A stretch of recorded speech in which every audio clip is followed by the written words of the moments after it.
That's the key goal of a critical mineral supply. And today it's heavily concentrated in the hands of one country.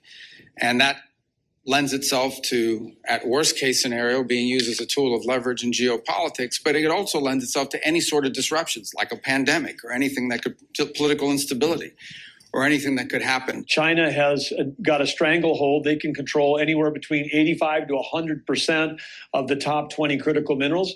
This is a threat not just to the U.S., but to the whole world.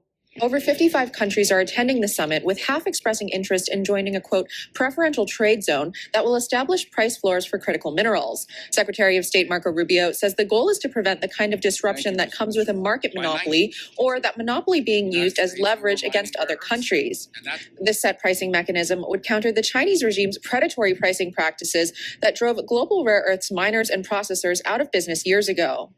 In the 90s, that the Chinese Communist Party were given kind of like the open door to corner this market, and it was by design. At the same time, they would drive in a dependency of their potential adversaries in the Western world, notably the United States. National security concerns became more urgent last year when Beijing imposed export controls on rare earths, causing production delays and shutdowns for auto manufacturers in America and Europe.